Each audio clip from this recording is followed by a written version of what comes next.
This is a Jacob card.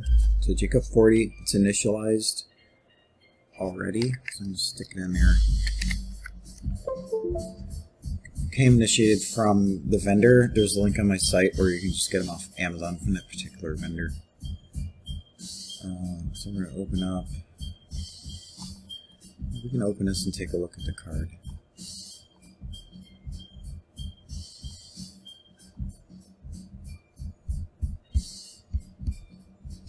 Go grab a different.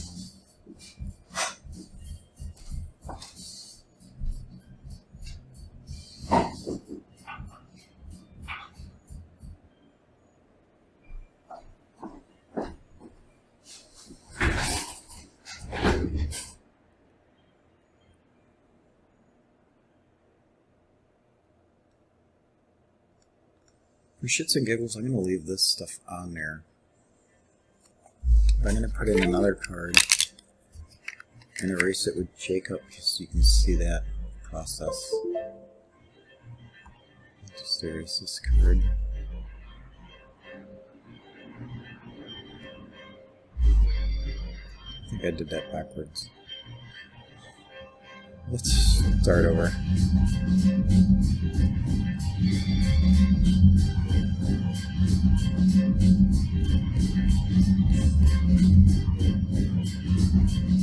Okay, now we go into hard peak.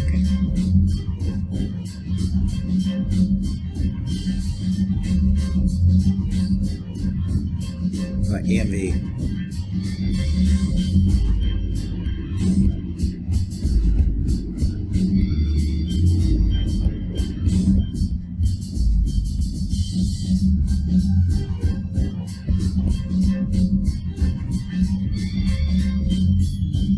Still says it's a Nigerian card, but all the other crap's gone. For demonstration purposes, I'm gonna put my brand new card in there. Alright, let's open this up. EMV, so we're going to get our information out of the dump. Already got this ready.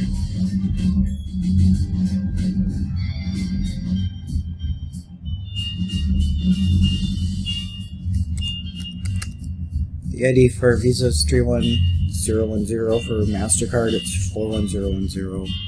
There's a list in X2 software that tells you all the codes. It's got all the country codes too. For the USA, it's 0840. Your country's going to be different. The PIN, I don't remember what it was. 8685.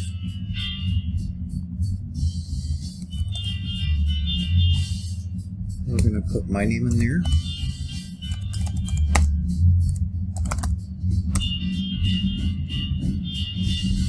Visa debit, all capitals. MasterCard is sensitive, case sensitive, and it would be debit MasterCard. Track 1 I don't like. Visas you don't need it, so we're going to put a space to delete it. We're using OmniKey. You want to change this expiration date because that's obviously not it. Ours is right here, it's 21010, which is October. And there's 31 days in October, so you add to 31. If it's a different month, you do it accordingly. We don't do anything here. We're going to go to IST generate. I'm going to take this card out, put in a legitimate bank card. Not every card works. This one works well. Here, I'll show you.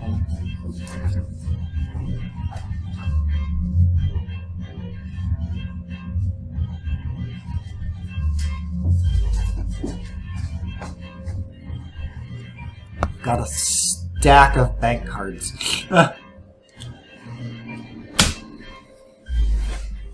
It's just trial and error, people. So I'm going to move this over. Actually,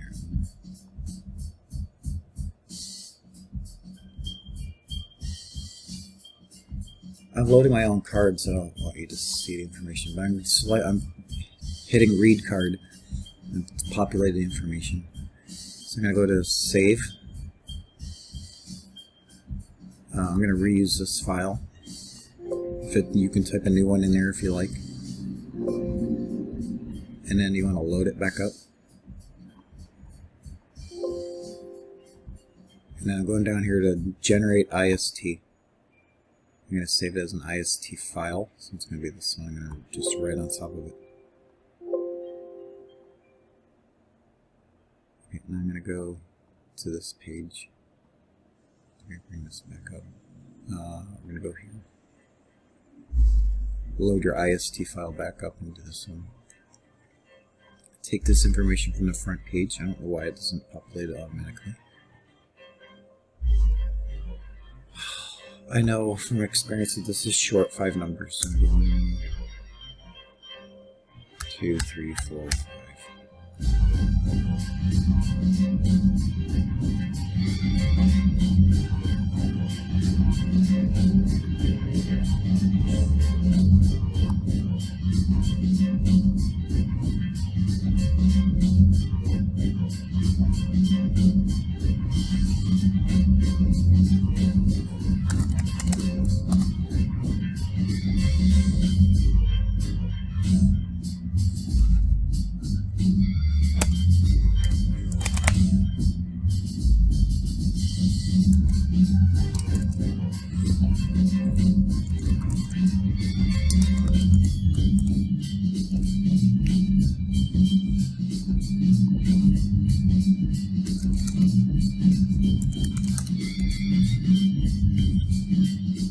This time we're going to generate it. Do that over. First I need to copy my pan.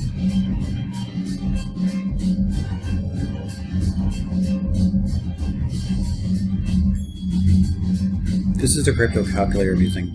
You go to EMV application cryptograms 4.2. Because I copied it, it's already here. So it already knows what's going on.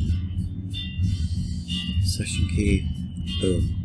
ARQC, boom. Oh, you're not seeing that. Click. Whoa.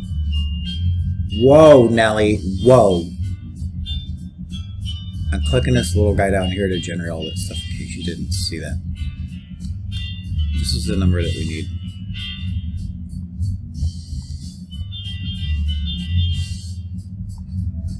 Don't close this window while you have this copy because you'll lose that information. Paste it out. Still up. Okay, now I'm going to go move this back down for you. I'm going to go back to the front page. I'm going to remove these 5 zeros that I added on there just to show you why. This is now where you're going to credit or debit. I'm using debit, so I'm going to hit debit. And it's telling me field 2, which is the second half of the pan, is short by 5 numbers. So that's why I put that in there. In the beginning, you can hit this IST generate button. You first put it in there so that you know if you're short or not. Before you generate the IST, you're supposed to have all those correct numbers in there. Where am I going? Okay, now I want to burn. I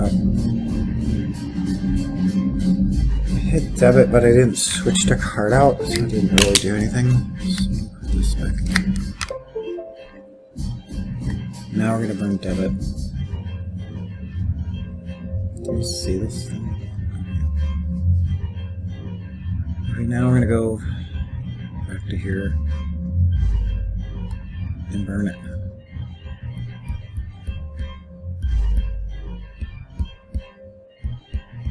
If you're doing MasterCard, you have to have a track 1. Visas usually don't have it. Right, let's see what it looked like.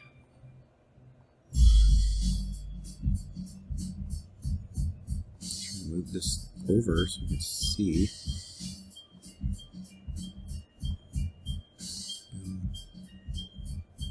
There's our first command, so that's a good thing.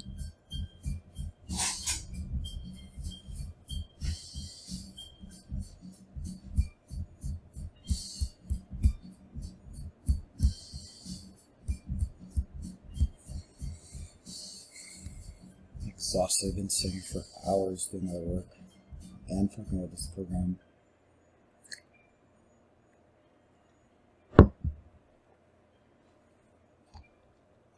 Been eating raw cookie dough right out of the container.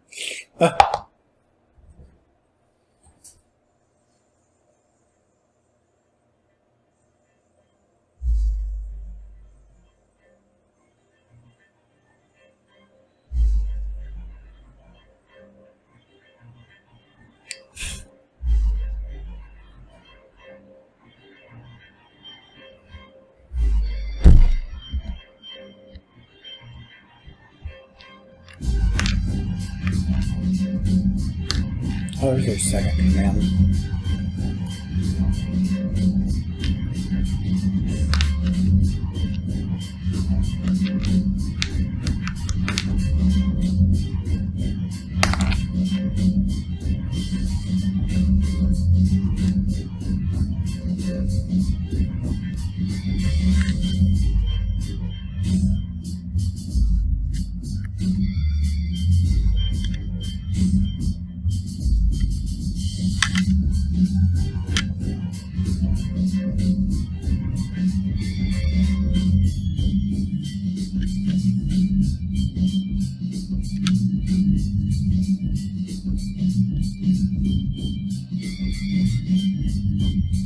Sorry, I'm just entertaining myself.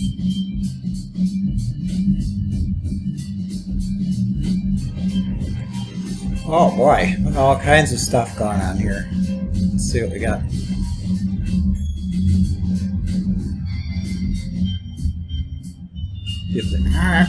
That's Mr. EMV said extra tone don't work. Well, looks like it's doing something. There's track 2. There's the name I plugged in there. It's the pan. Here's the ATC. It's at 8. Interesting.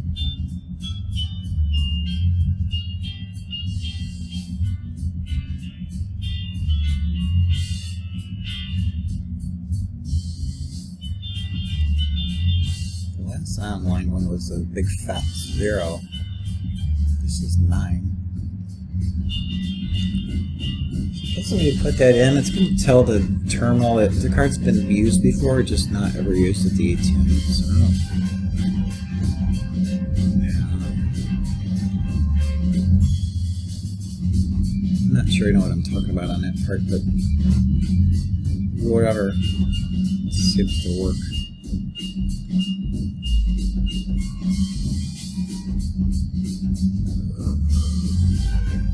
Okay, looks good.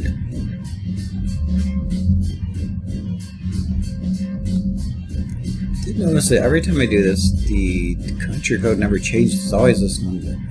So I'm guessing that when the terminal gets this number, it's sending it through a different network. And because it's overseas, it may not be able to verify the ATC and should let it pass. Let's see if there's anything in here about the ATC.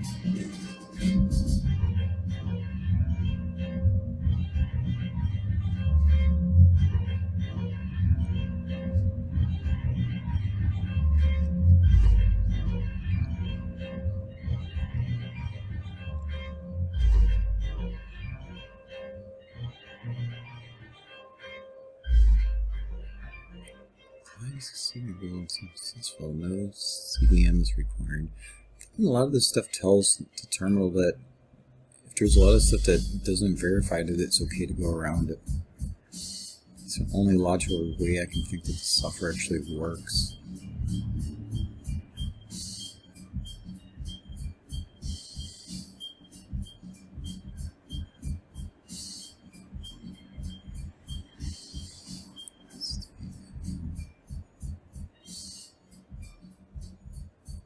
Default codes and conditions of what happens in the event that those take place. It gives it tells it how to respond. I don't see anything related to the ATC or ATM.